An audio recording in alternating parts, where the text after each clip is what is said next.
हाँ दोस्तों नमस्कार, मैं प्रकाश चौहान, केमिस्ट्री फैकल्टी। जैसा कि आप जानते हैं कि हमारा जो चैप्टर जो चल रहा था वो था इलेक्ट्रोकेमिस्ट्री। और मेरे दोस्तों, आपको पता है कि इलेक्ट्रोकेमिस्ट्री चैप्टर के अंदर अभी तक जो हमने पढ़ा है उसके अंदर हमने बताया था कि एक जो सेल जो होता है वो कौन कौन से होते हैं, और सेल जो होते हैं उसके क्या क्या फंक्शन होते हैं, और कैसे आपके सेल जो है वो इलेक्ट्रिकल एनर्जी को केमिकल एनर्जी में और केमिकल एनर्जी को इलेक्ट्रिकल एनर्जी में कन्वर्ट करते हैं। तो बस ठीक है। अब अपन जो पढ़ेंगे वो पढ़ेंगे भाई। इसके बाद जो पहले तो डेफिनेशन पढ़ेंगे, resistance, conductance, conductivity, specific resistance, specific conductivity, इसके बारे में, और फिर इसको प्रभावित करने वाले कारक। ठीक है दोस्तों। तो अब अपन हमने चालक के बारे में बात कर ली थी कि भाई चालक जो होते हैं या कंडक्टर जो होते हैं कौन कौन से होते हैं। कंडक्टर जो होते हैं इलेक्ट्रॉनिक भी होते हैं, आयोनिक भी होते हैं। जैसे कि मैं आपको बता ही देता हूँ थोड़ा सा। जैसे आपको पता है जो कंडक्टर्स जो होते हैं, कंडक्टर्स का मतलब हो गया चालक। जो चालक जो होते हैं कंडक्टर्स, कंडक्टर का मतलब क्या होता है भाई? चालक। थोड़ा सा इसको बताते हुए अपन आगे चल रहे हैं। कंडक्टर्स या चालक क्या होते हैं? जो विद्युत धारा का चालन करते हैं, which conduct the electricity is called as conductors. और जो कंडक्टर जो होते हैं वो आपको पता है कितने प्रकार के होते हैं भाई? 3 प्रकार के। स्पेशली वैसे तो 2 ही प्रकार होते हैं, एक तो इलेक्ट्रॉनिक और दूसरा कौन सा था? आयनिक। और तीसरा कौन सा था? मिक्स्ड। तो इसके बारे में हमें थोड़ी थोड़ी बातें, मोटी मोटी बात पता है। एक तो कौन सा होता है भाई? इलेक्ट्रॉनिक कंडक्टर, हिंदी नाम भी यही है इसका। दूसरा कौन सा है? वो है आयोनिक कंडक्टर। और तीसरा मेरा कौन सा? Mixed conductors. तो आयोनिक कंडक्टर्स जो होते हैं, थोड़ा सा आपकी रिवीजन ही है। आयोनिक कंडक्टर्स हैं, इसके बारे में आप क्या कहोगे? इसमें कंडक्टेंस जो होती है किस वजह से होती है? Due two electron. ये इलेक्ट्रॉन के कारण होते हैं। इसकी जो कंडक्टेंस होती है किसके कारण होती है? ड्यू टू आयंस होती है, ड्यू टू आयंस होती है। और इसकी जो कंडक्टेंस जो होती है वो किस कारण से होती है? तो अपन कहेंगे due two electron and ions, due two electron and ions. ये हमें पता चल गया भैया ना। अगर मैं इसके एग्जाम्पल के बारे में बात करूं तो क्या क्या रहेंगे इसके एग्जाम्पल? इसका एग्जाम्पल आपको पता है भाई इलेक्ट्रॉनिक कंडक्टर्स के बारे में, कि जो आपके जितने भी मेटल्स हैं, तो मेटल जो होती है आपको पता है कि इनमें जो धातुएं जो होती है, इसमें जो धारा प्रवाह जो होता है किस कारण से होता है? इलेक्ट्रॉन के कारण होता है। इसके अलावा मैं बात कर दूं ग्रेफाइट के बारे में, तो ग्रेफाइट के बारे में आपको पता है क्या चीज़ होती हुई। इसके बाद बात करेंगे अपन आयोनिक कंडक्टर्स। तो आयोनिक कंडक्टर्स के अंदर क्या आ जाएंगे? Electrolytic solution, electrolytic solution. कोई भी जैसे NaCl, विद्युत अपघट्य के विलयन जो है, NaCl है, KCl है, कोई भी आपके उसका विलयन है वो आपके आयोनिक कंडक्टर रहेगा। मिक्स्ड इसका एग्जाम्पल बताओ तो भाई इसका मिक्स्ड का एग्जाम्पल क्या रहेगा पता आपको? मिक्स्ड का एग्जाम्पल रहेगा first A and second A group के जो मेटल्स हैं उनके solution in liquid ammonia, solution in liquid ammonia. Liquid ammonia के अंदर इनके जो सॉल्यूशन है they are the example of conductor. ठीक है दोस्तों, तो ये हो गया आपके कंडक्टर के बारे में। और अब मैं बात करूँगा, वो रहेगा अपने पास में कुछ डेफिनेशंस जो इन सबको समझाने के लिए बहुत ज़रूरी है। और वो कौन कौन सी है दोस्तों? पहले अपने पास में है नंबर 1 अपन बात करेंगे, वो है रेजिस्टेंस के बारे में या प्रतिरोध के बारे में बात करेंगे। पहला कौन सा भी? पहला अपने पास एग्जाम्पल है प्रतिरोध। प्रतिरोध या इसका दूसरा नाम क्या होता है भाई? रेजिस्टेंस। रेजिस्टेंस का मतलब जानते हो क्या होता है? रेजिस्टेंस का मतलब होता है कि धारा प्रवाह में उत्पन्न अवरोध या बाधा को, धारा प्रवाह में उत्पन्न अवरोध या बाधा को क्या कहते हैं? प्रतिरोध कहते हैं। अगर आपके पास जैसे सॉल्यूशन है, चाहे वो इलेक्ट्रोलाइटिक सॉल्यूशन है या मेटल है, तो एक्चुअल में ये क्या है? रेजिस्टेंस का मतलब ही होता है बाधा। मतलब कहते हैं धारा प्रवाह में उत्पन्न बाधा, धारा प्रवाह में उत्पन्न बाधा को। तो धारा प्रवाह में उत्पन्न बाधा को हम लोग क्या कहते हैं भाई? उसको हम लोग कहते हैं रेजिस्टेंस कहते हैं। तो resistance is what? The hindrance developed during the collision of electrons और ions in the flow of electricity is called as resistance. ठीक है, धारा प्रवाह में उत्पन्न बाधा को क्या कहते हैं? प्रतिरोध कहते हैं। और इसका जो सिंबल होता है दोस्तों वो कौन सा होता है? R होता है। और इसके जो इकाई होती है वो क्या होती है? ओम। क्या होती है भाई, ओम या OHM, ओम होती है। अब दूसरा पॉइंट अपने पास है, प्रतिरोध जो है इसका जस्ट उल्टा वो है दोस्तों, वो है चालकत्व। चालकत्व या इंग्लिश में कहते हैं इसको कंडक्टेंस। तो कंडक्टेंस क्या होती है? कंडक्टेंस का मतलब होता है प्रतिरोध के व्युत्क्रम को, द रेसिप्रोकल ऑफ रेजिस्टेंस। क्या कहलाएगा ये? प्रतिरोध के व्युत्क्रम को रेसिप्रोकल ऑफ रेजिस्टेंस, व्युत्क्रम को क्या कहते हैं? चालकत्व या कंडक्टेंस कहते हैं। तो ये कंडक्टेंस जो होता है इसका वो अपन कई बार C से रिप्रेजेंट करते हैं, this is equal to 1/R, और यहाँ पर जो केमिस्ट्री में जो है वो G से रिप्रेजेंट करेंगे। तो G इज इक्वल टू क्या हो गया, 1/R, और इसकी यूनिट क्या हो जाएगी, ओम इनवर्स या मोह भी कहते हैं इसको। अब आपको ये दो बातें पता दोस्तों, तो फिर अपने पास अगला जो है वो है विशिष्ट प्रतिरोध के बारे में। जब प्रतिरोध पढ़ लिया आपने, चालक को तो पढ़ लिया, तो तीसरा हमारे पास में क्या भाई, विशिष्ट प्रतिरोध। तो विशिष्ट प्रतिरोध बहुत इंपॉर्टेंट चीज़ है। स्पेसिफिक रेजिस्टेंस, विशिष्ट प्रतिरोध। अब ये विशिष्ट प्रतिरोध या स्पेसिफिक रेजिस्टेंस क्या होता है, इसका सिंबल जो होता है वो अपन क्या लिखते हैं, रो लिखते हैं, और कई बार अपन इसको अलग अलग तरीके से लिखते हैं, लेकिन यहाँ रो मोस्ट कॉमन है तो रो से लिखूंगा मैं। विशिष्ट प्रतिरोध क्या होता है, तो इससे पहले आपको ये बात जाननी पड़ेगी, जैसे अगर आपके पास कोई कंडक्टिंग वायर है और मैं पूछूं कि अगर इस वायर के अंदर जो रेजिस्टेंस हो रहा है, जो धारा प्रवाह में जो अवरोध हो रहा है, वो किस वजह से हो रहा है, this is due two electron. तो ये जो इलेक्ट्रॉन के कारण जो अवरोध उत्पन्न हो रहा है दोस्तों, इस अवरोध को आपको पता होना चाहिए भाई, ये जो अवरोध जो आ रहा है, ये बाधा जो आ रही है, इसको हमें पता प्रतिरोध कहते हैं। ये किस पर डिपेंड करेगा, तो आपको पता होना चाहिए, एक तो डिपेंड करेगा इस L पर, लंबाई पर, और दूसरा किस पर डिपेंड करेगा, इसका एरिया कितना, इसके ऊपर। तो जो आपने फिजिक्स में पढ़ रखा है वही अपन बात करेंगे कि ये कंडक्टिंग वायर था, तो जो किसी विलयन या किसी चालक का प्रतिरोध जो होता है उसकी लंबाई के क्या होता है, समानुपाती, और क्षेत्रफल के क्या होता है भाई, व्युत्क्रमानुपाती। इन दोनों को अगर मैं मिला दूं तो क्या लिखूंगा, R प्रोपोर्शनल टू L/A। अगर ये प्रोपोर्शनल साइन हटा देता हूं मैं, तो यहाँ एक कांस्टेंट लगेगा जिसको रो कहेंगे, और ये L/A। दोस्तों यहीं से आपकी परिभाषा किसकी आ जाएगी, यहीं से परिभाषा आ जाएगी विशिष्ट प्रतिरोध की। तो अब अगर मैं कहता हूं कि यदि L बराबर मैं ले लूं 1 centimetre, L is equal to कितना ले लूं मैं, L is equal to 1 centimetre, और एरिया में कितना ले लूं, 1 सेंटीमीटर स्क्वायर, तो R किसके इक्वलेंट हो जाएगा, R will be equal to rho. तो क्या सीखे आप, अगर कोई चालक है उसका प्रतिरोध कितना है, सॉरी उसकी लंबाई कितनी है 1 सेंटीमीटर, और क्षेत्रफल कितना है 1 सेंटीमीटर स्क्वायर है, तो उसके प्रतिरोध को ही मैं क्या कहूँगा, विशिष्ट प्रतिरोध कहूँगा। ठीक है दोस्तों, तो ये हो गया R इज इक्वल टू क्या हो गया भाई, रो हो गया। This is the definition of specific resistance. तो यहाँ हमें एक बहुत अच्छी बात सीखने को मिलेगी, जो आपने ये फॉर्मूला लिखा है R is equal to rho into L/A, इसका अपन यूज़ करने वाले हैं ना। ये यूज़ कहाँ करेंगे, विशिष्ट चालकता में करेंगे।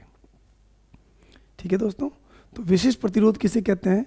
अब आपको ये ध्यान रखना है कि ये विशिष्ट प्रतिरोध जो होता है न तो एक्चुअल में लंबाई पर डिपेंड करता है, नहीं क्षेत्रफल पर डिपेंड करता है, ये दो ही चीज़ों पर डिपेंड करता है। एक तो नेचर ऑफ सब्सटेंस, वो पदार्थ किससे मिलकर बना हुआ है, और दूसरा जो आपके डिपेंड करता है ये टेम्परेचर पर। ठीक है दोस्तों, चलो भाई 4 नंबर पर जो अपन बात करने वाले हैं विशिष्ट प्रतिरोध के बाद, वो है बच्चों विशिष्ट चालकत्व।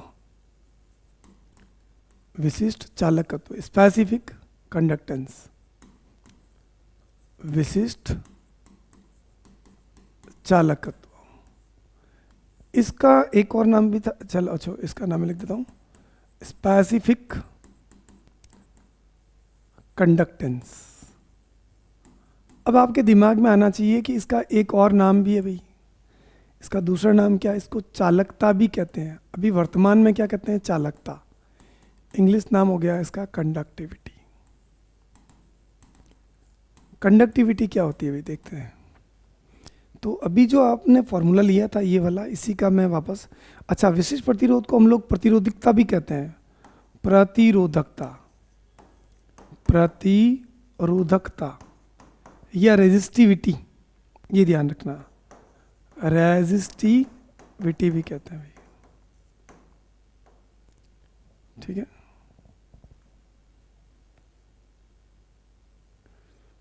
विशिष्ट चालकत्व या ये जो कंडक्टिविटी, ये क्या चीज़ होती है भाई? इसका मतलब ये होता है दोस्तों, जैसे विशिष्ट प्रतिरोध के व्युत्क्रम को, मतलब रेसिप्रोकल ऑफ, अब इसका सिंबल जो रहेगा वो क्या रहेगा, के रहेगा। तो के इज इक्वल टू वॉट, 1/ρ। जो 1/ρ आएगा उसी को हम लोग क्या कहेंगे भाई, विशिष्ट चालकत्व या चालकता कहेंगे। पहले इसको विशिष्ट चालकत्व कहते थे, लेकिन अभी वर्तमान में 2003 की रिकमेंडेशन के बाद इसको चालकत्व कहते, चालकता कहते हैं। अब आपको एक बात पता, देखो R इज इक्वल टू क्या था मेरा, रो इंटू L/E।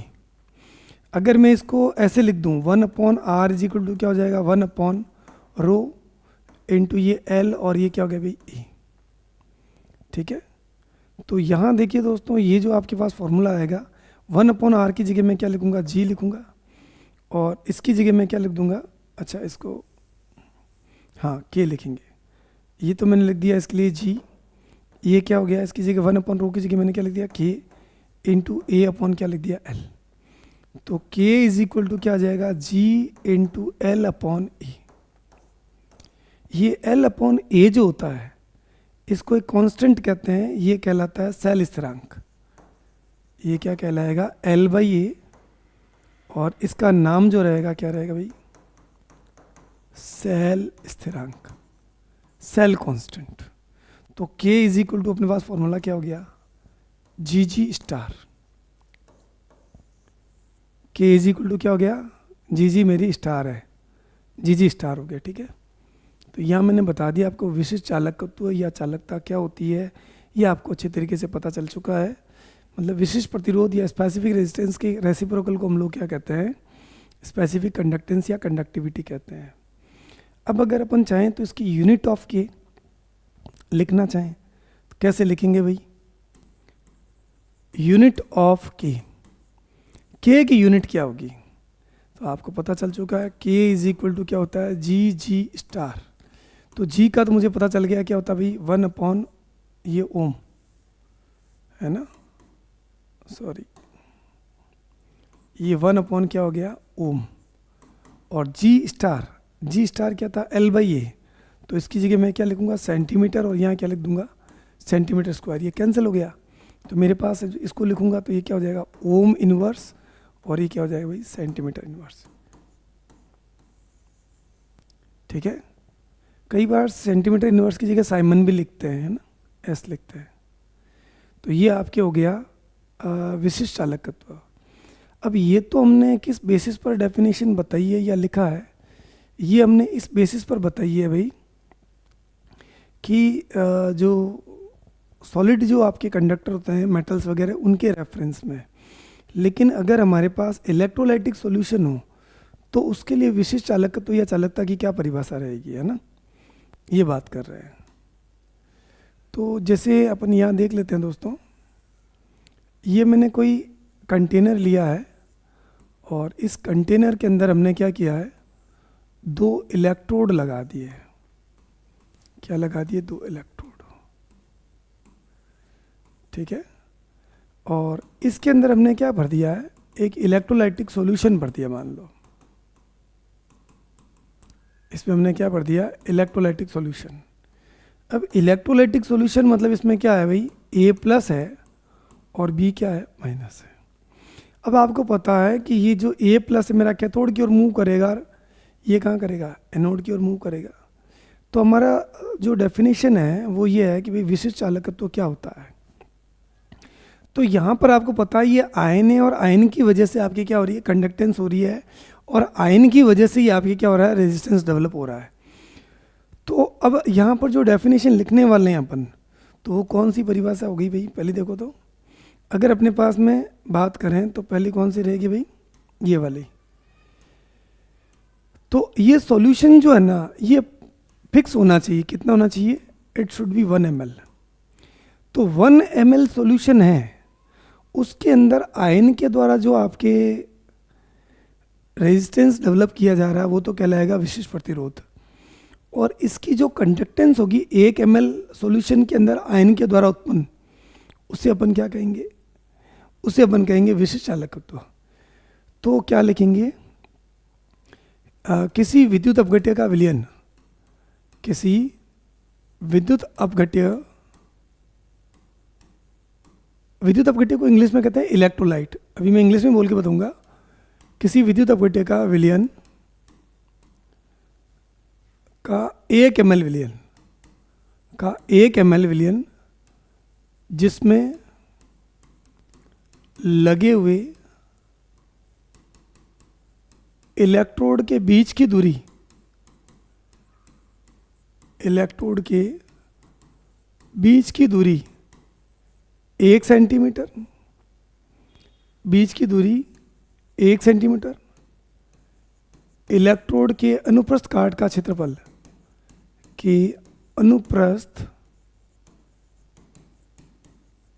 काट का क्षेत्रफल 1 सेंटीमीटर स्क्वायर हो, के विलयन के प्रतिरोध को, के विलयन के प्रतिरोध रेजिस्टेंस को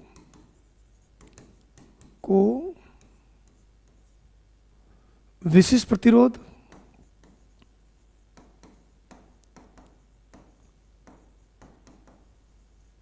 एवं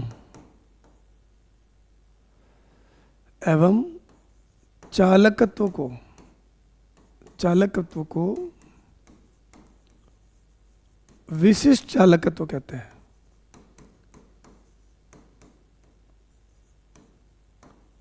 ठीक है दोस्तों,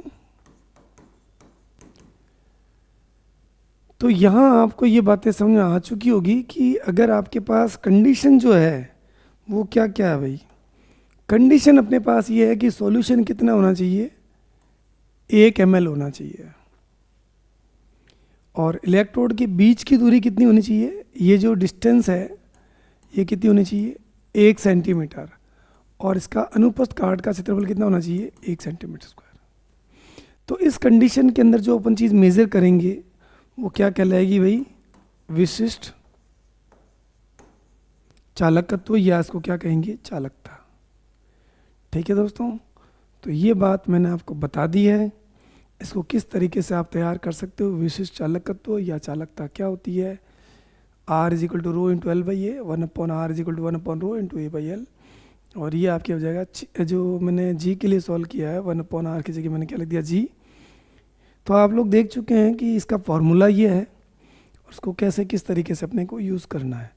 तो मोस्टली न्यूमेरिकल जो मिलने वाले हैं, एक तो डायरेक्ट इस पर यूज़ करने वाले हैं अपन, एक इस पर करने वाले हैं, जो अपन आगे वाले टॉपिक में करेंगे। तो यहाँ आपने देखा कि प्रतिरोध क्या होता है, विशिष्ट प्रतिरोध क्या होता है, चालकत्व क्या होता है, विशिष्ट चालकत्व क्या होता है, ये सारी बातें हमने कर ली भाई। ठीक है, चलो अब बात करेंगे दोस्तों कि यहाँ पर एक हमने बात की है सेल स्थिरांक के बारे में। ये देखो सेल स्थिरांक, तो सेल स्थिरांक क्या है, L बाई ए की एक वैल्यू है। ये किसी भी सेल के लिए, इलेक्ट्रोलाइटिक सेल के लिए वैल्यू क्या होती है, फिक्स होती है ना। अब बात करेंगे, ये फिक्स वैल्यू आपको मोस्टली क्वेश्चन के अंदर दी हुई होती है, L बाई ए, ये थोड़ा आपको दिमाग में रखना। ठीक है, अब बात करते हैं दोस्तों, प्रतिरोध का मापन जो होता है वो कैसे करते हैं, इलेक्ट्रोलाइटिक सॉल्यूशन। तो ये एनसीईआरटी की बात कर रहा हूँ मैं। तो चालकत्व का मापन कह दो या प्रतिरोध का मापन कह दो, चालकत्व जी का मापन, या अपन ये भी कह सकते हैं प्रतिरोध आर का मापन, क्योंकि प्रतिरोध का व्युत्क्रम क्या हो जाएगा भाई, कंडक्टेंस या रेजिस्टेंस का मेजरमेंट अपन कैसे करते हैं।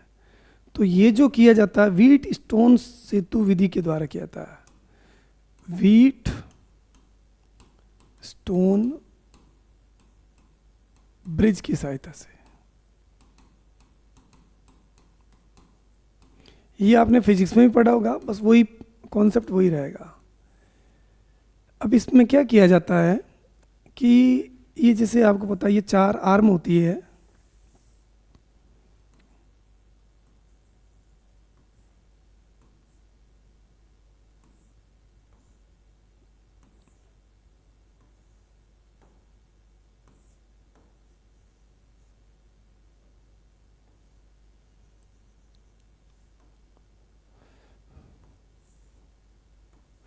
इसमें एक बात आपको ध्यान रखनी है कि इसमें एसी सोर्स को ही यूज़ किया जाता है, डीसी सोर्स को यूज़ नहीं किया जाता है। और ये नल पॉइंट को देखने के लिए गैल्वेनोमीटर लगा होता है। और ये पॉइंट हो गया आपके ए, बी, सी और ये डी। इसकी जो एक आर्म जो होती है उसका जो लिंक जो होता है वो किसी कंडक्टेंस मापने के लिए जिस सॉल्यूशन का अपन यूज़ करते हैं तो वहाँ पर अपन इलेक्ट्रोलाइटिक सॉल्यूशन से कर देते हैं और उसके अंदर उसको भर देते हैं।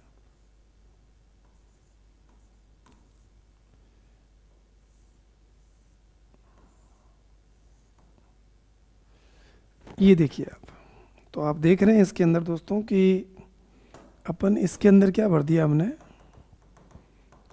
ये इलेक्ट्रोलाइटिक सॉल्यूशन भरा हुआ है इसके अंदर। इसके अंदर ये इलेक्ट्रोलाइटिक सॉल्यूशन हो गया। ये क्या है, ये इलेक्ट्रोलाइटिक सॉल्यूशन विद्युत अपघट्य का विलयन है, इलेक्ट्रोलाइटिक सॉल्यूशन, इलेक्ट्रोलाइटिक सॉल्यूशन।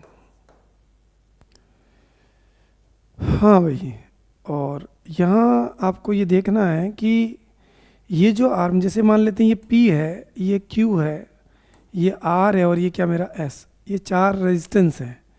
तो आपको पता होना चाहिए कि जो बैलेंसिंग कंडीशन होती है तो P/Q इज इक्वल टू क्या होता है, R/S होता है। तो यहाँ से हम लोग क्या निकाल लेंगे, जो अननोन जो आपके इसका जो रेजिस्टेंस है R, उस R को मेज़र कर लिया जाएगा और इस R को मेज़र करने के बाद जो अपन कंडक्टेंस निकालेंगे G, वो क्या हो जाएगी 1/R। तो इस तरीके से अपन क्या निकाल सकते हैं ये। इसमें 2-3 बातें आपको थोड़ी ध्यान रखनी है कि इसमें AC सोर्स का यूज़ किया जाता है, क्यों, ताकि अगर आपने इसमें DC यूज़ किया तो इसमें क्या हो जाएगा, रेजिस्टेंस का मान बदलता रहेगा। तो इसमें AC सोर्स का यूज़ किया जाता है। दूसरी बात आपको पता होना चाहिए, जब बैलेंसिंग कंडीशन होती है तो उस समय क्या होता है, तो आपको पता होना चाहिए जब संतुलित अवस्था होती है, in balancing condition, balancing condition आपको पता है ये नल पॉइंट आएगा in balancing condition. Balancing condition के अंदर क्या हो जाएगा, P/Q इज इक्वल टू क्या हो जाएगा, R/S।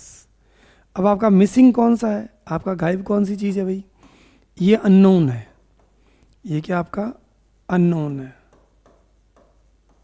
ठीक है। तो अब जो अननोन अगर आपके पास ये है तो क्या हो जाएगा, Q इज इक्वल टू क्या हो जाएगा, S/R इंटू क्या हो जाएगा P। क्योंकि ये तो अपने को पता है ये रेजिस्टेंस कितना लगा है, ये कितना लगा है, ये कितना लगा है, इससे ही आ जाएगा। तो ये आपने क्या निकाल लिया भाई, व्हीटस्टोन ब्रिज की सहायता से अपन क्या निकाल सकते हैं, we can find here the conductance, चालकत्व निकाल सकते हैं।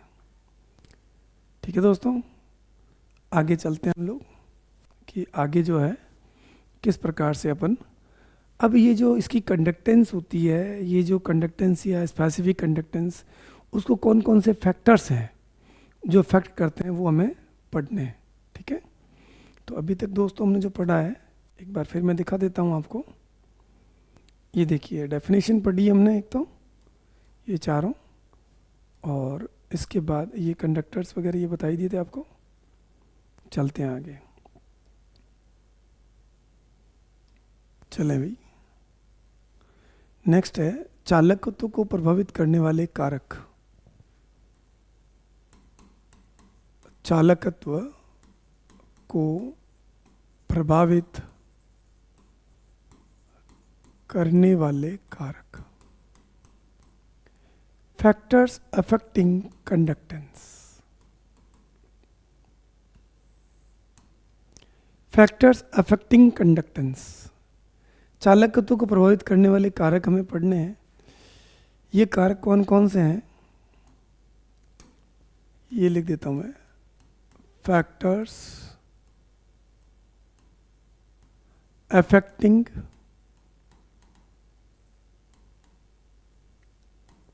कंडक्टेंस। कौन कौन से कारक हैं जो कंडक्टेंस को अफेक्ट करते हैं भाई, हैं? What are the factors? तो इसके अंदर पहला जो मेरे पास कारक जो रहेगा वो कौन सा भाई, वो है नेचर ऑफ इलेक्ट्रोलाइट। जो सॉल्यूशन आपने काम में लिया वो कैसा है, स्ट्रॉन्ग है या वीक है। अगर स्ट्रॉन्ग इलेक्ट्रोलाइट है तो आपको पता है उसका आयोनाइजेशन कंप्लीट होगा, और आयोनाइजेशन कंप्लीट होगा, अल्फा ज़्यादा होगा, अल्फा ज़्यादा होगा तो आयन ज़्यादा होंगे, आयन ज़्यादा होंगे तो इसका मतलब उसका कंडक्टेंस ज़्यादा होगा। तो पहले अपने पास में विद्युत अपघट्य की प्रकृति, विद्युत अपघट्य की प्रकृति, इंग्लिश क्या होगी दोस्तों उसकी, nature of electrolyte. Nature of electrolyte ये कैसे दोस्तों, इसका मतलब ये होता है कि जितना ज़्यादा आपके पास विद्युत अपघट्य की प्रकृति, ये क्या होती है नेचर ऑफ इलेक्ट्रोलाइट।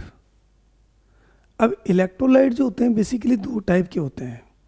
विद्युत अपघट्य या जो इलेक्ट्रोलाइट जो होते हैं दोस्तों वो कितने प्रकार के होते हैं, दो टाइप के। अब वो कौन कौन से टाइप हैं इलेक्ट्रोलाइट,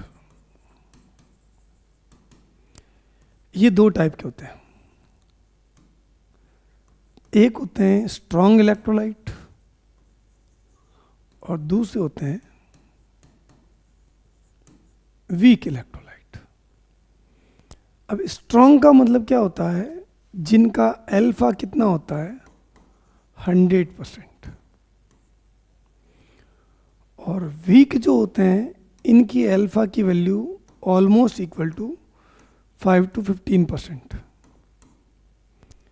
ये इनका अल्फा होता है, ये कम आयोनाइज होते हैं। अब स्ट्रॉन्ग इलेक्ट्रोलाइट जो होते हैं, अब आपको पता होना चाहिए, हालांकि जो अल्फा की वैल्यू जो होती है वी से पर डिपेंड करती है, वो बात की बात है, लेकिन अपन यहाँ मोस्टली दो ही कैटेगरी है स्ट्रॉन्ग इलेक्ट्रोलाइट ये। तो इसमें कौन कौन आएगा भाई, इसमें आएगा strong acid, strong acid, strong acid,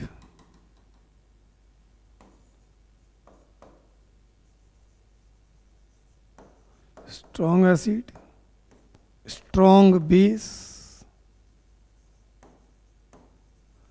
and salt. ये आपको पता रखना भाई कि ये सब के सब क्या स्ट्रॉन्ग इलेक्ट्रोलाइट है। जैसे इसमें मैंने लिख दिया HCl, HClO4, HNO3, H2SO4, है ना, HBr, HI, ये सब के सब क्या है, सब के सब स्ट्रॉन्ग एसिड है। स्ट्रॉन्ग बेस का एग्जाम्पल बताओ, NaOH, KOH, RbOH, caesium hydroxide आदि। कैल्शियम हाइड्रोक्साइड भी स्ट्रॉन्ग बेस से भी ध्यान रखना, ठीक है, ये पक्का इसी में आएगा। अब साल्ट किसे कहते हैं, जो एसिड प्लस बेस की रिएक्शन से, एसिड प्लस बेस की रिएक्शन से जो कंपाउंड बनते हैं वो साल्ट कहलाते हैं।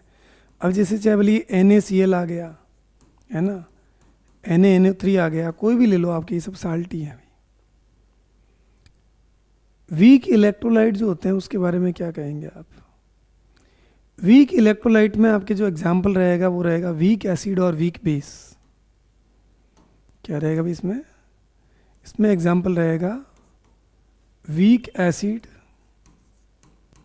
और क्या रहेगा वीक बेस। वीक एसिड और वीक बेस मतलब क्या हो गया, वीक एसिड कौन से होते हैं, जितने भी ऑर्गेनिक एसिड है सबके सब वीक एसिड है। जैसे मैंने H3BO3 लिख दिया, इसके अलावा HCN लिख दिया, formic acid, acetic acid, oxalic acid, organic acid तो सारे सारे क्या है वीक एसिड है। वीक बेस में एग्जाम्पल क्या रहेगा, ये H3BO3, इसका नाम बोरिक एसिड है ना, बोरिक एसिड। अब वीक बेस में क्या हो गया भाई, NH4OH आ गया, अमोनियम हाइड्रोक्साइड आ गया, एल्यूमिनियम हाइड्रोक्साइड हो गया, मैग्नीशियम हाइड्रोक्साइड हो गया, इसके अलावा जैसे अमीन आ गया है ना भाई, पिरिडीन हो गया, ये सब के सब क्या कहलाएंगे, वीक बेस है। तो आपसे पूछा जाता है कि बताओ किसकी कंडक्टेंस ज़्यादा होगी। जैसे दो सॉल्यूशन दे दिया आपको क्वेश्चन के तौर पर, मैं बता देता हूँ।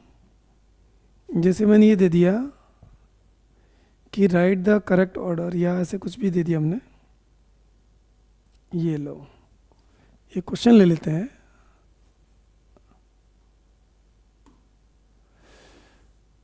क्वेश्चन क्या है भाई,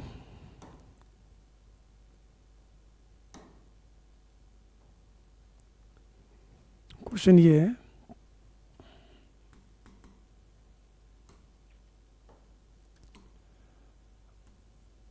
0.1 m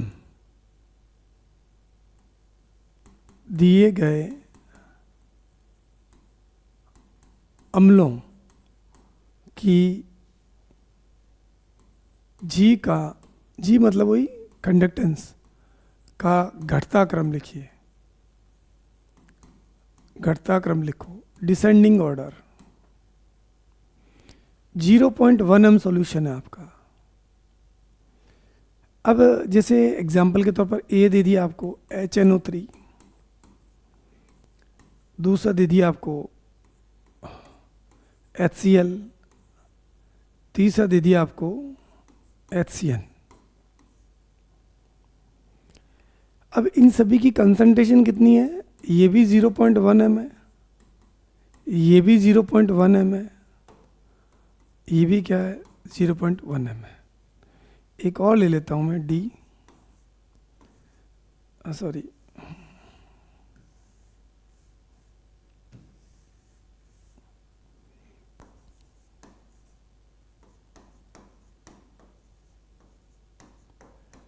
ये ले लिया आपको चारों। अब आपसे पूछा गया है इनका घटता हुआ क्रम बताइए, तो सबसे ज़्यादा किसका होगा, जो स्ट्रॉन्ग एसिड होगा। तो जब आप इसका सॉल्यूशन करेंगे तो आपको पता है कि भाई सबसे ज़्यादा कौन होगा, सबसे ज़्यादा तो ये दोनों ही होंगे। तो दोनों की कंसंट्रेशन बराबर, दोनों के आयन भी बराबर है, तो आंसर मेरा क्या रहेगा, जी का जो क्रम रहेगा, सीक्वेंस ऑफ जी, वो क्या रहेगा बताओ, ए विल बी इक्वल टू क्या होगा बी, दोनों बराबर ही रहेंगे। अच्छा ये किससे ज़्यादा रहेंगे दोस्तों, अब ये दोनों की कंसंट्रेशन तो बराबर है, लेकिन यहाँ मुझे कितने आयन बनेंगे, 3 बनेंगे, क्योंकि Mg+2, यहाँ तो 2 ही मिलेंगे मेरे को। यहाँ क्या हो जाएगा Mg+2 और 2OH-, और यहाँ मुझे क्या मिलेगा H+ और Cn-। तो कहने का अर्थ ये हो गया कि यहाँ मुझे 3 आयन मिल जाएंगे और यहाँ पर मुझे कितने मिलेंगे 2। तो उसके बाद कौन ज़्यादा हो जाएगा भाई डी, और डी के बाद में कौन सा हो जाएगा अपने पास में। आप कह सकते हो सर यहाँ 3 मिल रहे हैं तो इससे ज़्यादा हो सकता है क्या, नहीं, क्योंकि ये वीक है, ध्यान रखना। डी हो गया और उसके बाद में कौन सा हो जाएगा ABD, और लास्ट में कौन सा हो जाएगा C हो जाएगा।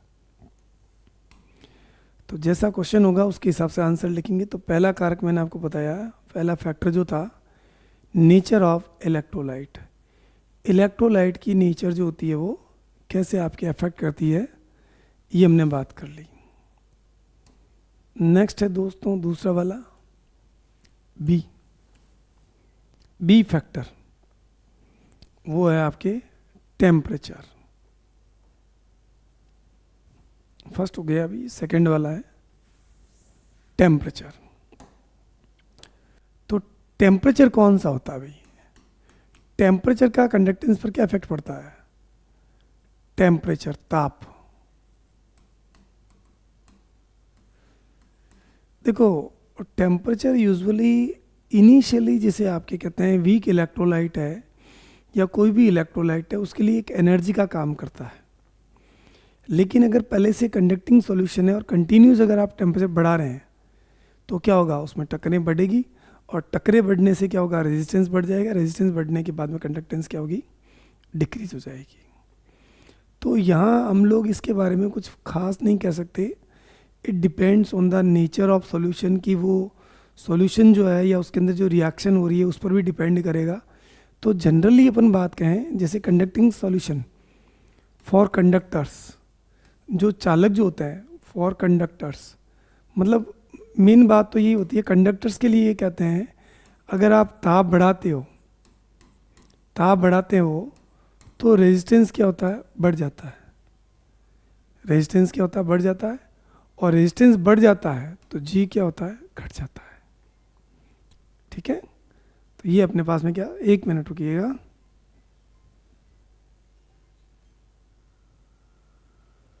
हाँ भाई, तो ये हमने बता दिया आपको आर क्या होता है, और रेजिस्टेंस बढ़ेगा जिससे जी क्या होता है, घट जाता है। फिर दोस्तों दूसरा हमारे पास में एक फैक्टर है, वो है कंसंट्रेशन। सांद्रता पर क्या असर पड़ता है या तनुता का क्या। तो पहले मैं डाइल्यूशन ले रहा हूँ, डाइल्यूशन, या हम इसको हिंदी में कहते हैं तनुता।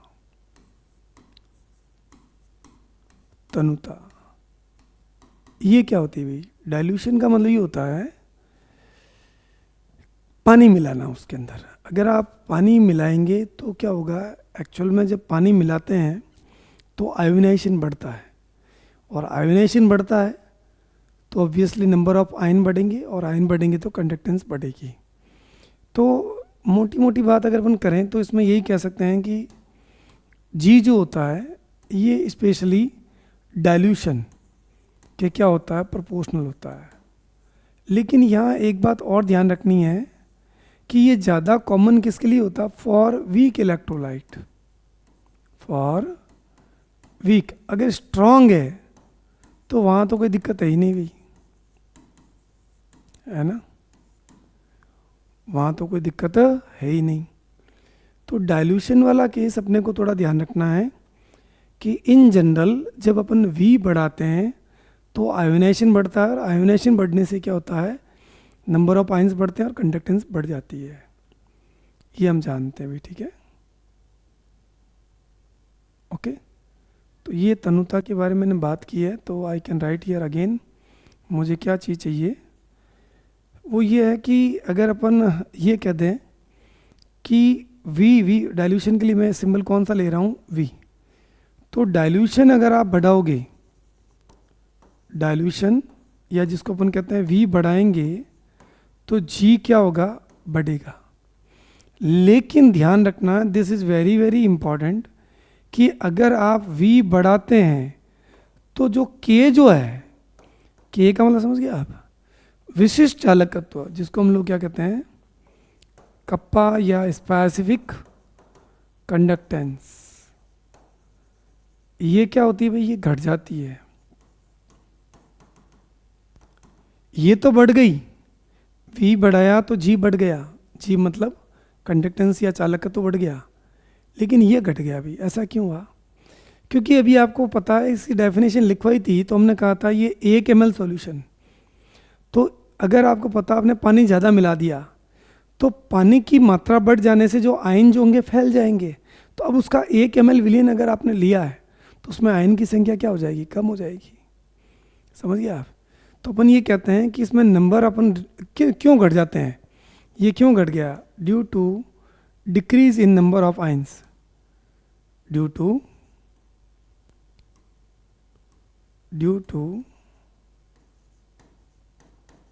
Decrease in number of ions, decrease in number of ions. Ion की संख्या घट जाने से क्या होता है, डाइल्यूशन क्या होता है, कम हो जाता है, सॉरी K कम हो जाता है। ठीक है दोस्तों, अब आपको पता है कि V का जो रेसिप्रोकल होता है, उल्टा, वो क्या होता है, कंसंट्रेशन। तनुता का जो अपन कहते हैं व्युत्क्रम क्या कहलाता है, सांद्रता कहलाता है। तो चौथा कारक मैं आपको बता देता हूँ यहाँ पर, लो भाई आ जाओ, ये क्या है, सांद्रता, जिसको अपन क्या कहते हैं, कंसंट्रेशन। अब ये क्या होती है दोस्तों, कंसंट्रेशन क्या होती है, मतलब कोई सॉल्यूशन है उसमें अमाउंट ऑफ सॉल्यूट, मतलब विलेय पदार्थ की मात्रा अगर ज़्यादा है तो सॉल्यूशन कंसंट्रेटेड कहलाता है। तो यहाँ पर एक साइंटिस्ट है जिनका नाम था डिबाई हक्कल, डिबाई हक्कल औसंगर रूल। इन्होंने एक इक्वेशन दी जो एनसीईआरटी में लिखी हुई है और इस पर नीट में क्वेश्चन भी आया हुआ है। वो ये क्या बताया इसने, इसने कहा था कि लैम्डा एम सी ये जो होती है मोलर कंडक्टेंस वगैरह, ये अभी आपको मैं आगे भी लेके चलूँगा।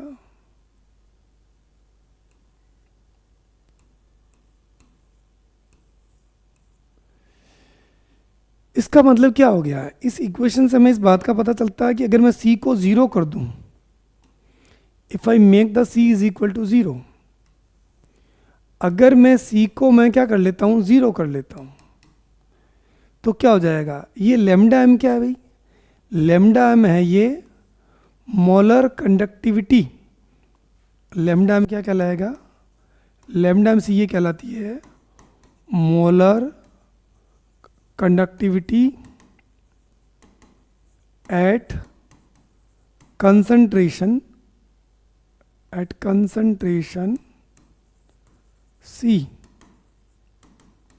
सी कंसंट्रेशन पर ये आपके लेमडा एम है।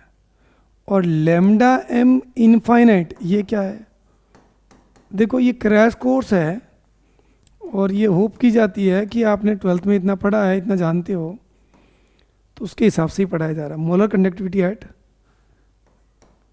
Infinite dilution, eight infinite dilution, ये अनंत अनुता पर आपकी क्या है, मोलर चालकता है, और वो क्या है, सी सांद्रता पर चालकता है। तो अब आपके दिमाग में ये बात बैठनी चाहिए, अगर मैं सी को 0 कर दूं तो लेमडा एम किसके बराबर हो जाएगा, ये मेरा लेमडा एम सी जो है ये किसके बराबर हो जाएगा, लेमडा एम इनफाइनाइट के बराबर। बोलो भाई, समझ में आ गई होगी बात आपको। तो मेरे प्यारे बच्चों, ये बात आपके दिमाग में बैठ जानी चाहिए कि सी को 0 करने पर ये वैल्यू इसके बराबर हो गई। अगर ये वैल्यू इसके बराबर हो गई, इसका मतलब ये कि सी 0, आपको एक बात पता होना चाहिए, v इज इक्वल टू क्या होता है भाई, 1/c होता है। c को 0 कर दिया तो v क्या हो जाएगा, इनफाइनाइट हो जाएगा। तो अनंत अनुता पर जो आपकी जो लेमडा एम होगी वो लेमडा एम सी के क्या हो जाएगी, बराबर हो जाएगी। ठीक है, तो यहाँ हमें पता होना चाहिए कि ये चीज़, लेकिन यहाँ भी एक बहुत ज़बरदस्त बात है कि ये जो सांद्रता का जो इफेक्ट जो होता है लेमडा एम पर, वो अलग अलग प्रकार से होता है। वो अलग अलग प्रकार से कैसे होता है, अच्छा एक शब्द आ रहा है मोलर कंडक्टिविटी। मोलर कंडक्टिविटी का मतलब ये हो गया दोस्तों कि अगर आपके पास किसी विद्युत अपघट्य का 1 मोल है ना, अगर वो घुला हुआ है तो उसकी जो सांद्रता जो कंडक्टेंस होती है उसे मोलर कंडक्टिविटी कहते हैं। अभी मैं बताऊंगा आपको। ऐसे तुल्यांकी चालकता भी होती है, वो अपन जस्ट आगे वाले टॉपिक में लेंगे। फिलहाल मैं यही बात करूंगा। ये मोलर चालकता का मतलब ये हो गया कि यदि कोई इलेक्ट्रोलाइटिक सॉल्यूशन है, उसका VML है, और वो आपके 1 मोल जो आपके पदार्थ अगर किसी में घुला हुआ है और उसकी जो कंडक्टेंस अपन मेज़र करते हैं उसको मोलर कंडक्टिविटी कहते हैं। ठीक है, तो ये तो आपको पता ही है, डेफिनेशन उन पीछे ले रहे हैं। तो यहाँ देखते हैं कि लेमडा एम का मतलब वही आपकी कंडक्टिविटी है, वो मोल के टर्म में है। तो लेमडा एम, चलो पहले ये 2 परिभाषा बताई देते हैं पहले, उसके बाद आपको इसी के अंदर वो चीज़ बताएंगे ना। तो पहली बात अपने पास में क्या है, एक होती है मोलर चालकता और एक होती है तुल्यांकी चालकता। मोलर चालकता, इसके लिए अपन क्या लिखते हैं, लेमडा एम लिखते हैं भाई। मोलर कंडक्टिविटी, मोलर कंडक्टिविटी, इसका मतलब ये होता है किसी विद्युत अपघट्य का विलयन जिसमें, मतलब देखो डेफिनेशन वो की वो रहेगी, बस थोड़ा सा एक चेंज आएगा जो आपको ध्यान रखना पड़ेगा जैसे अगर आपके पास ये 2 इलेक्ट्रोड लगे हुए हैं, इसमें जो कंडीशन वही फॉलो होगी जो आपने उसमें की थी स्पेसिफिक कंडक्टेंस में। बीच की दूरी कितनी होनी चाहिए भाई? ये 1 सेंटीमीटर होगी, है ना। अनुप्रस्थ काट का क्षेत्रफल कितना होगा? 1 सेंटीमीटर स्क्वायर। अब सॉल्यूशन 1 ml नहीं लेंगे, सॉल्यूशन कितना लेंगे? VmL लेंगे, ठीक है ना। लेकिन इसमें इलेक्ट्रोलाइट का कितना मोल घुला हुआ है? 1 मोल घुला हुआ है। तो ये जो आप निकाल के जो कंडक्टेंस मेज़र करेंगे वो लेमडा m कहलाएगी, है ना भाई। तो लेमडा m जो होता है वो उसका फॉर्मूला जो लेमडा m जो होता है, जैसे इसमें K वाली कंडीशन ली हमने, इसका क्षेत्रफल भी ये वाला 1 सेंटीमीटर स्क्वायर, ठीक है भाई। तो आपको ये बात पता होनी चाहिए कि अगर अपन बात करें इसमें तो lambda m is equal to क्या आएगा? K into 1000/c। चूँकि ये अपन पर ml में ले रहे हैं, इसलिए आप चाहो तो c की जगह अपन चाहें तो यहाँ VmL कर लेंगे, तो ये फिर इसमें आ जाएगा ना भाई। तो देखिए दोस्तों, ये जो आपके c जो है वो किस टर्म है? इन टर्म ऑफ मोलरिटी, ये मोलरिटी के टर्म में है। तो ये आपको मैंने बता दिया, ये तो हो गया मेरा लेमडा m। दूसरा होता है अपने पास तुल्यांक की चालकता। तो तुल्यांक की चालकता में सेम ही परिभाषा रहेगी, तुल्यांक की चालकता, इसको कहते हैं लेमडा v। इसके लिए अपन बात करेंगे इक्विवेलेंट कंडक्टिविटी, इक्विवेलेंट कंडक्टिविटी। अब बाकी सारी कंडीशन सेम रहेगी, ये सारी चीज़ें सेम हैं, लेकिन सिर्फ एक ही चीज़ का अंतर आएगा, पता है क्या? ये जो वर्ड लिया ना हमने 1 मोल, उस 1 मोल की जगह अपने को क्या लेना? 1 इक्विवेलेंट लेना है या एक तुल्यांक लेना है। तो किसी विद्युत अपघट्य का विलयन जिसमें उसका VmL घुला हो, विद्युत अपघट्य का 1 मोल हो, इलेक्ट्रोड के बीच की दूरी 1 सेंटीमीटर, अनुप्रस्थ काट का क्षेत्रफल कितना हो? 1 सेंटीमीटर स्क्वायर हो। इस कंडीशन के अंदर जो आयन के द्वारा जो कंडक्टेंस मेजर की जाती है वो तो अगर मोल लिया तो मोलर कंडक्टिविटी, और तुल्यांक लिया तो क्या हो जाएगी? तुल्यांक की चालकता। तो दोस्तों यहाँ पर जो अपन फार्मूला जो लेने वाले हैं वो आपके सेम ही रहेगा। कई बार लेमडा v लिखते हैं, कई लोग लेमडा eq लिखते हैं, एक ही बात है, K इंटू 1000/c। लेकिन यहाँ जो c जो रहेगा वो इन टर्म ऑफ नॉर्मलिटी, ये क्या रहेगा? नॉर्मलिटी रहेगा। ये तुल्यांक की चालकता और मोलर चालकता के बारे में मैंने बता दिया भाई। बाकी वही कंडीशन है, जब आपने 1 ml सॉल्यूशन लिया है तो वो तो आपके विशिष्ट चालक तो हो गया। आपने 1 मोल VmL में लिया है, मतलब K इंटू V कर लिया मैंने, समझ गया आप। 1 ml लेता तो उसी का नाम K हो जाता। अगर मैं इसको, आपको पता है जो C जो 1/c इज इक्वल टू क्या होता है? V होता है। अगर मैं इसको ml ले लूँ तो ये 1 ml हो जाएगा। 1 ml का लेमडा बराबर क्या हो जाएगा? K हो जाएगा, समझ गया आप। तो यहाँ पर अगर आपने 1 ml की बजाय आपने 1 मोल जो है उसमें घुला है VmL में, तो V की जगह मैंने क्या कर लिया? ये V था एक्चुअल में, ये V की जगह मैंने क्या कर लिया? इंटू V था, 1/c कर लिया, ml में 1000 से मल्टीप्लाई कर दिया। तो इन दोनों में संबंध क्या है ये भी देख लीजिए। लेमडा V और लेमडा m में संबंध, लेमडा V और अच्छा आगे वाले पेज पर ले लेते हैं इसको।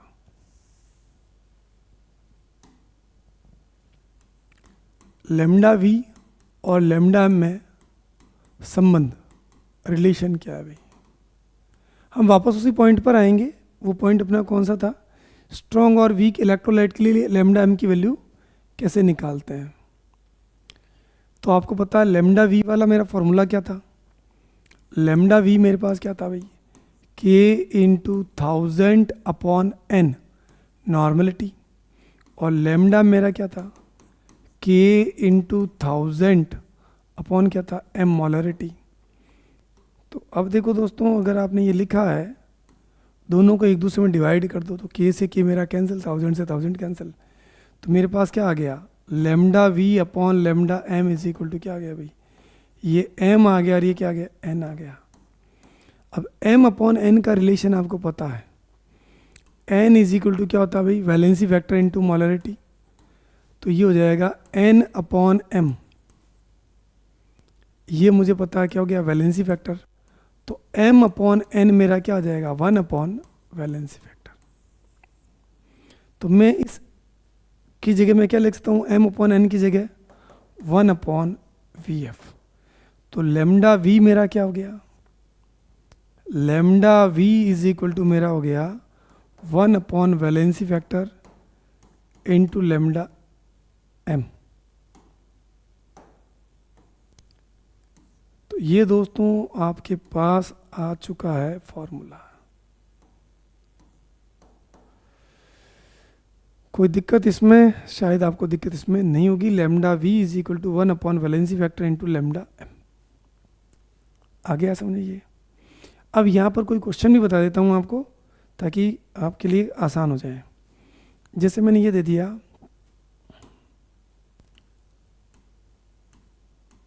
क्या क्वेश्चन दे रहा हूँ, 0.2 m CaCl2 की लेमडा वी बराबर 40 इकाई है, 40 यूनिट है, तो इसकी लेमडा एम होगी। लेमडा एम निकालो कितनी होगी। तो बहुत आसान है सॉल्यूशन। जब आप करेंगे, आपको तो पता है CaCl2 जब टूटता है तो ये क्या बनाता है, Ca+2 और 2Cl-। तो यहाँ 2 मोल इलेक्ट्रॉन का एक्सचेंज हो रहा है। आपको पता है valency factor is equal to क्या होता है, चार्ज भी तो होता है, या number of mole of electron exchange by per atom और मॉलिक्यूल। तो ये वैलेंसी फैक्टर मेरा कितना हो गया, 2 हो गया। तो लेमडा वी मेरा क्या था भाई, लेमडा वी था lambda M divide by valency factor, और लेमडा एम मेरा क्या हो जाएगा, lambda V into valency factor. Lambda V कितना 40 है, वैलेंसी फैक्टर कितना 2 है। आंसर मेरा कितना हो जाएगा, 80 यूनिट। ठीक है। एक और क्वेश्चन देख लो। जैसे अगर आपको ये न कह करके ऐसा कह दिया जाए कि 0.6 m AlCl3, अब वो कंसंट्रेशन कुछ भी दे दें, उससे कोई मतलब नहीं है। AlCl3 विलियन की लेमडा एम बराबर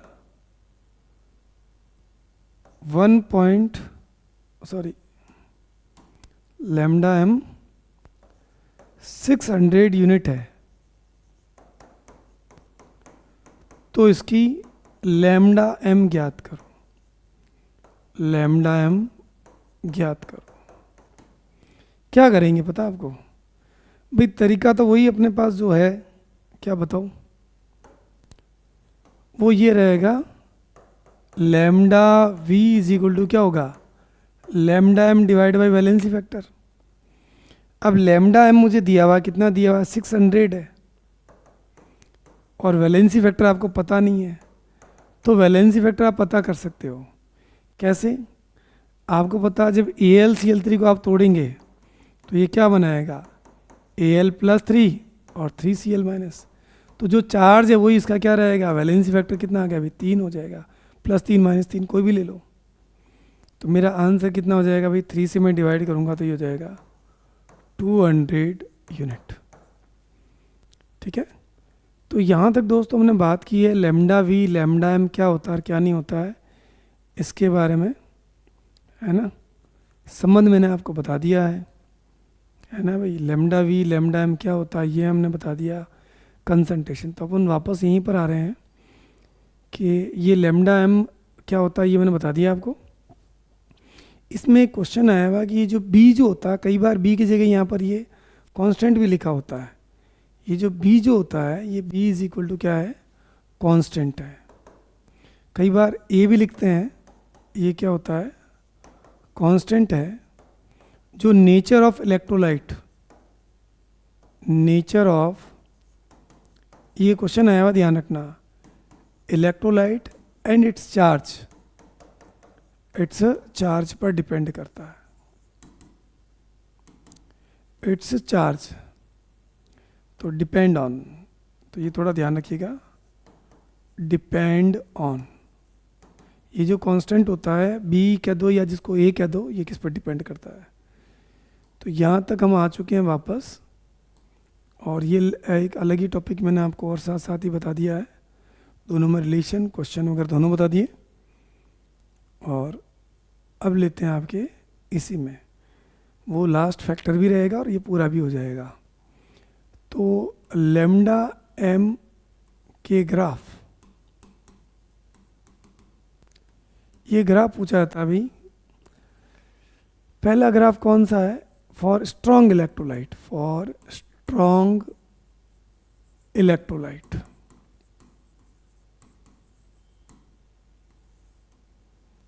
ये लेमडा एम के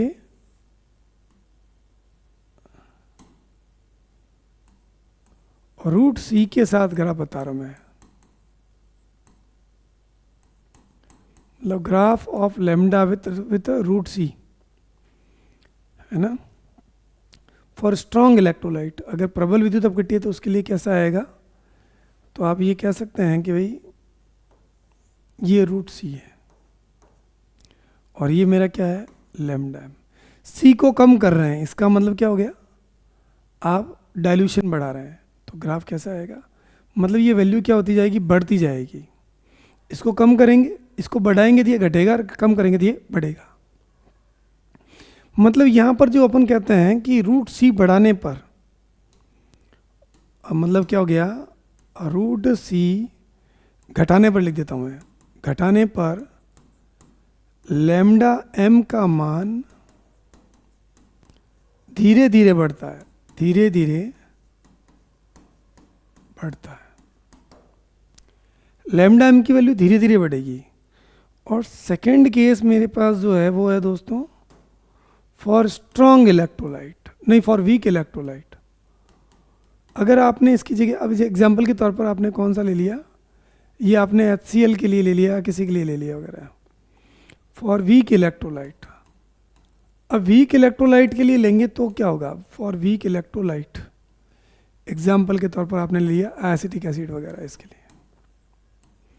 तो यहाँ पर जो ग्राफ आने वाला है वो कैसा आएगा? वो ग्राफ कुछ इस प्रकार से आएगा।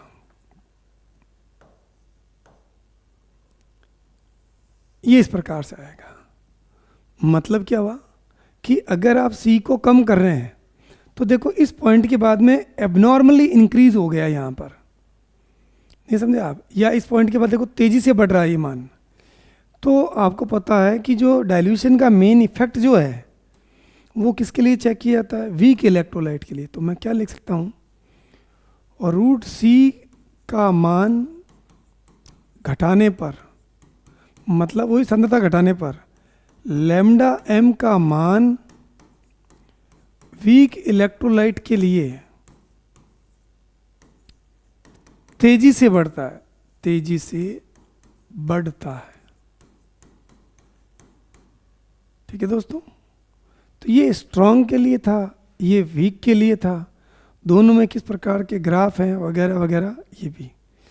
तो अब आपके दिमाग में ये बात बैठ चुकी है कि जो कंडक्टेंस होती है, जो चालकत्व होता है, उसको कौन कौन से कारक प्रभावित करते हैं, ये हमने बता दिया आपको। स्ट्रॉन्ग इलेक्ट्रोलाइट के लिए, वीक इलेक्ट्रोलाइट के लिए अलग अलग कैसे होता है। और इस ग्राफ से हमें ये पता चलता है कि बेसिकली जो डाइल्यूशन जो होती है उसका इफेक्ट जो होता है वो वीक इलेक्ट्रोलाइट के लिए ज़्यादा आपके ऑब्जर्वेशन में आएगा और यहाँ थोड़ा कम आएगा, क्योंकि यहाँ धीरे धीरे वृद्धि है और यहाँ पर ये क्या तेज़ी से है। ठीक है दोस्तों, तो ये आपके फैक्टर्स सारे हो गए हैं। अगली क्लास में अपन फैराडेज लॉ ऑफ इलेक्ट्रोलाइसिस वगैरह पढ़ेंगे और उसके न्यूमेरिकल वगैरह करेंगे। Till then keep watching, keep study and stay connected. Thank you.